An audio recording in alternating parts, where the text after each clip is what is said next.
दबाव बनाएगी विश्व की जनसंख्या। इसकी वजह से मैं आपको कह रहा हूँ कि आप तैयार रहें। आपको याद होगा पूर्वोत्तर के एक विश्वविद्यालय में पूर्व राष्ट्रपति कलाम साहब APJ अब्दुल कलाम भाषण दे रहे थे और यही विषय था कि इस धरती को मनुष्यों के रहने लायक कैसे बनाया जाए। इस विषय पर भाषण दे रहे थे और वहीं गिरे युवाओं को संबोधित करते हुए और उन्होंने अपना दम तोड़। कितनी चिंता रही होगी उस व्यक्ति को। लगातार मन और हृदय सब मथा जा रहा होगा।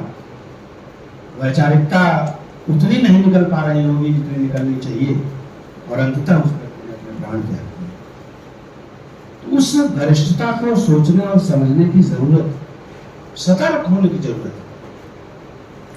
आप देख रहे हो कि जितने बड़े बड़े जहाज हिंद महासागर में आते हैं, बड़े जहाज हैं, जहाजों को तुमने देखा होगा, उनके जो बड़ी बड़ी लहरें आती हैं और जहाज डूबता नहीं है। पहले पाल वाले जहाज होते थे, डूब जाते थे बड़ी लहरों में। अब बड़ी बड़ी लहरें आती हैं, पूरा लहरें लपेट लेती हैं जहाज को, फिर भी जहाज डूबता नहीं। बनाया उसे इस तरह जाता है, तली में जब वो चलता है जहाज, तली में ढेर सारा पानी बटोरता है और बटोर के लॉक कर दिया जाता है। पानी ले करके वो चलता है और फिर जहाँ डेस्टिनेशन उसका होता है वहाँ पहुँचता है, तो उस पानी को खाली करता है और वो पानी लेता है। देखने में कितनी सरल प्रक्रिया लग रही है, देखने में कितनी सरल प्रक्रिया लग रही है, लेकिन जब वो अटलांटिक महासागर के पानी को उठाता है जहाज अपनी तली में अपने बैलेंस के लिए, तो तमाम ऐसे जलीय जंतु अटलांटिक महासागर के हिंद महासागर में आ जाते हैं जो यहाँ के स्पीशीज को खा डालते हैं, इतने आक्रामक। और यही हुआ, तमाम डिसबैलेंस हो गया हिंद महासागर। बहुत छोटी छोटी चीजें हम ये कर रहे हैं, चिंता भी हम ही कर रहे हैं, यानी दोष भी हमारा ही, समाधान भी हमारा भी। ये अजीब तो इनकी स्थिति है। अपराध भी हम ही कर रहे हैं और समाधान के लिए हमें चिंतित। दोनों तो ये, अपराध वो करे और हम समाधान के लिए चिंतित रहें, तो कोई बात बने? बात बने तो कैसे बने? इंदिरा नहर परियोजना आप नाम सुने होंगे, राजस्थान की। देख रहे हो, जहां पानी बरसना चाहिए वहां पानी नहीं बरस रहा है, और जहां पर जयपुर में, जोधपुर में, जहां सावन की झड़ी देखने के लिए लोग दिल्ली आके कमरा लेके रहते थे, वहां घरों में पानी घुस जाता। ऐसा कैसे हो गया? इंदिरा नहर परियोजना भारत सरकार ने बनवा दिया। अब कई हजार किलोमीटर का क्षेत्र सिंचित हो गया, वेटी हो गया, नम हो गया। झारखंड तक, बंगाल की खाड़ी से जो मानसून झारखंड तक आ रहा है और झारखंड से सीधे उस नमी की तरफ जा रहा है, वहीं उठ रहा है और वहीं बरस रहा है। हमारे यहाँ जो इधर आना चाहिए वो आ ही नहीं रहा है। कितनी बड़ी मुश्किल खड़ी हो गई और आदमी ने खड़ी कर दिया। सरकार से पूछिए तो कहिए कि इतनी बड़ी जनसंख्या है, उसके लिए रोटी के लिए हमने नहर बनवा दिया, तो क्या बेकार कर दिया? यही प्रश्न उठता है सस्टेनेबल डेवलपमेंट। डेवलपमेंट तो हो, डेवलपमेंट रोक नहीं सकता, नाम रोक सकते हैं, रोकना ठीक भी नहीं, क्योंकि मनुष्य आज तक पहुंचा है अपने सभ्यता के दौर में तो डेवलपमेंट से पहुंचा है ना, विकास से पहुंचा है ना, विकसित होकर पहुंचा है। तो विकास को हम रोक नहीं सकते, लेकिन जो डेवलपमेंट होना चाहिए, सस्टेनेबल होना चाहिए, वो अस्थायित्व लिए न होना चाहिए। ऐसा ना हो कि हम विनाश की लगातार ऊपर विकास करते चले जाए और विकास की कोई आधारशिला न रहे। भागीरथी का पानी जब पाला जा रहा था टेरी बांध पर, वहां मैं था, यही के बच्चों को लेकर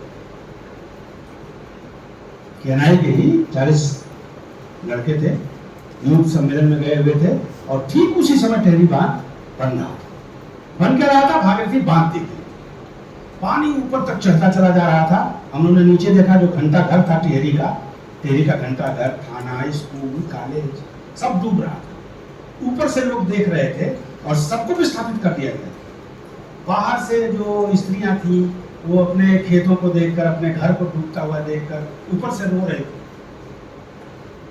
जो मिलिट्री में लड़के थे कश्मीर में, यहाँ वहाँ, उनको बुलाया जा रहा था कि आखिरी बार देख, हमारा घर डूब रहा है।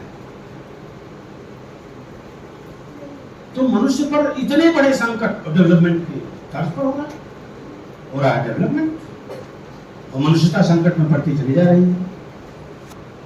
मैं ये बता रहा हूं, आप ओजोन पर चर्चा कर रहे हैं, और मैं जो चर्चाएं कर रहा हूं उन सारी चीजों पर कर रहा हूं जो ओजोन परत में छेद के लिए जिम्मेदार है। ये सारी चीजें हैं। दयानंद सरस्वती ने कहा था कि बैक टू द नेचर, लौटो, प्रकृति की तरफ लौटो। हम नहीं लौटे, और हम लौटने के लिए तैयार भी नहीं।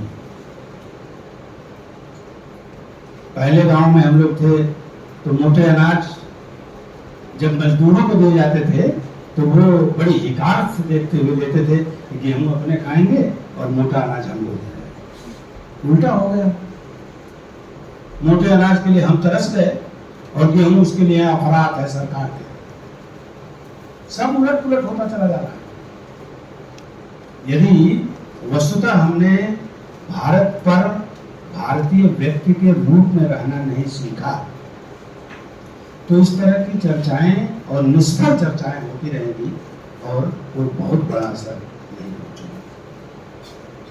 जैसा कि वाई सिंह ने कहा कि हम और आप कोई पीठ पर प्रयोगशाला बांधकर तो नहीं घूम रहे हैं, अपनी पीठों पर कोई प्रयोगशाला एक्सपेरिमेंट की हम बांध के तो नहीं घूम रहे हैं, दिन रात लगातार उसी में लगे हुए हैं और ऐसा कुछ कर देंगे कि सारी मानवता सुरक्षित हो जाएगी। मेरे मित्रों, आज एक स्पीशीज कम होती है तो प्रकृति असंतुलित होती है। मैं देख रहा था, 2 साल से मैं अनुभव कर रहा हूं इस बात, केचुए कम हो, पूरा घर पहली बरसात में केचुओं से भर जाता है। यहां तक कि हम लोग शहर में रहते हैं, थोड़ा सा क्यारी छोड़ देते थे हम लोग कि फूल पत्ती कुछ लगा दी जाएगी, उसमें से इतने केचुए निकलते थे, 500 केचुए निकलते रहने लगते थे परसों। अब हमने कीड़ों को मारने की दवा डाल दी, दवा डालने तो हैबिटेट नष्ट हो गया। जब उनका हैबिटेट ही नष्ट हो गया तो जिए कैसे वो बेचारा? और वो तो बेचारा बिना रीढ़ का कहा ही जाता है, तो बिना रीढ़ का केचुआ है, गया दल बच के खत्म हो गया। अब आपको स्पीशीज दिखाई नहीं पड़ेगी उस दिन में, इसके लिए भी अभयारण्य बना दिया जाएगा, 100 रुपए का टिकट लगा दिया जाएगा, आप अपने बच्चे को ले जाकर दिखाएंगे कि देखो ये केचुआ है। यही विकास है, यही डेवलपमेंट। इस तरह से यदि होता रहा, हम चीजों को बचा नहीं पाए। देखो, गांधी जी बराबर कहा करते थे कि मनुष्य सबसे अलग स्पीशीज है तो मनुष्य स्पीशीज। नेहरू जी कहा करते थे man is the first class animal. Nehru ji कहा करते थे कि मनुष्य प्रथम कोटि का जानवर है, वो भी जानवर ही है, ऐसा नहीं है कि वो बिल्कुल दूसरी चीज है। जैसे शेर है, जैसे चीता है, भालू है, सांप है, बिच्छू है, गोजर है, उसी तरह पक्षी है, उसी तरह आदमी भी। मनुष्य ने इससे, प्रकृति ने इससे ज्यादा मनुष्य को थोड़ी कुछ दिया। जैसे दूसरे क्रिएचर हैं उसी तरह ये भी एक क्रिएचर है। अब मनुष्य ने चेतना संभाली, उसके पास बल हो गया, उसके पास बुद्धि हो गई, और कहां कस्टोडियन बनना था उसको कि वो सबकी रक्षा करता, कस्टोडियन बन के वो मास्टर बन गया। उसने तिजोरी की चाबी अपने हाथ में ले ली। अब बंदर को हम रहने नहीं देंगे पेड़ पर, पेड़ काट डालेंगे, अब रहे कहां बंदर? आएगा तुम्हारे घर में ना। अभी अखबार में देखा तुमने, एक बुढ़िया को अभी मतलब कल की बात है, वो गई छत पर वो पसारने के लिए और 5 बंदर उसको घेर लिए और उधर के छत पर से पूरी हो गई। तो आप जब किसी के हैबिटेट को नष्ट कर दोगे तो कहां जाए? चीता घूमता हुआ गाजियाबाद में दिखाई पड़ रहा है, दिल्ली की सड़कों पर कहीं चीता दिखाई पड़ रहा है, केरल के शहरों में हाथी घूमता दिखाई पड़ रहा है। यदि इस तरह की चीजें हो जाएगी तो आपका नष्टीकरण भी तय है। ऐसा नहीं है कि स्पीशीज मर रहे हैं तो आप कहीं अमरता की घूंट पिए बैठे, मरना आप लोग। एक कोरोना आया और सारा प्रयोगशाला फेल। एक जो कोरोना हल्का सा आया था और सारा कोरोना फेल हो गया और लोग बाहर बुलडोजर के खित्ते में चले गए। उठा उठा के आदमी तक नहीं मिले लाशों को कि ले जाए श्मशान तक, छूने के लिए कोई तैयार नहीं हुआ। यही तो हम हैं, यही हमारा डेवलपमेंट है ना। तो जब तक इन चीजों को हम संभाल, और 15 दिन में, 20 दिन में, 1 महीने में प्रकृति ने अपने आप को रिपेयर कर दिया, नेचर ने अपने आप को रिपेयर कर दिया। चंडीगढ़ से हिमालय की उपत्यकाएं दिखाई पड़ने लगी, चंडीगढ़ से हिमालय की चोटियां साफ साफ दिखाई पड़ने लगी, पक्षियों की चहचहाहट बढ़ गई और आप में तमाम मूल्यों का डेवलपमेंट। आप बाप दादा के पैर कुछ दिन दबा लिए घर में आकर, जो बंबई कलकत्ता रहते थे, हैदराबाद रहते थे, जिनको समय नहीं मिलता था कि बाबू को अपने हाथ से दवाई दे दें, उनको हाथ से दवाई देने का अवसर दे दिया। क्या क्या सिखा दिया 15 दिन 20 दिन में। लेकिन हम सीखने के लिए तैयार हों तब तो, हम तो लगातार वही करेंगे जो प्रकृति मना कर रही। तो प्रकृति की आवाज को ध्यान से सुनिए। आपका गद्दा मोटा है और आपकी पलंग ऊंची है, इसलिए आपके कान धरती के संदेशों को नहीं सुन पा रहे। सुनामी आई, गोवा के गणेरिये जो भेड़ के पालक थे, जो पशुओं के पालक थे, वो आराम से पृथ्वी की आवाज उन्होंने सुनी, सागर की आवाज सुनी और ऊपर चढ़ गए डोर को लेकर। वो बच गए और एटॉमिक पावर सेंटर के वैज्ञानिक मारे गए। वो नहीं जान पाए, वो नहीं सुन पाए। यंत्रों की घरघराहट में प्रकृति की आवाज गुम हो गई, वो नहीं सुन पाए, मारे गए। वो पढ़े लिखे थे और अनपढ़ जो गणेरिये थे वो ऊपर चले गए और साफ साफ बच गए। तो प्रकृति मां है, हर दम चिताती है, हर दम बताती है। हमने अपने कान ही बहरे कर लिए, हमने कभी कान देकर सुना ही नहीं। पहले लोग धरती पर सोते थे और हर छोटी छोटी जो मैसेजिंग थी अर्थ की, वो उनके कानों और मस्तिष्क तक पहुंचती थी और उसके बारे में वो संवेदनशील थे। हमने अपने दरवाजे बंद किए, खिड़कियां बंद की, एसी लगवाया, मोटे गद्दे कर लिए, ऊंचा वो कर दिया कि किसी तरह से धरती का संदेश हम सुन ना पाए। हमने सारी व्यवस्था की और हम ही चिंतित भी होते हैं कि ओजोन परत में छेद हो रहा है। इस द्वंद्व से बाहर जब तक मानवता निकलेगी तब तक ये कार्य हमें संभव नहीं दिखाई पड़ेगा। क्योंकि जिस तरह बढ़ती हुई जनसंख्या है, उसके पेट पालने का संकट है। सरकारें उसको काम करेंगी ही करेंगी, सरकारें रुकेंगी नहीं, चाहे मानवता बचे और चाहे मानवता न बचे। क्योंकि आदमी ही तो उनको वोट देगा, आदमी ही ने तो बनाया है ना सरकारों को।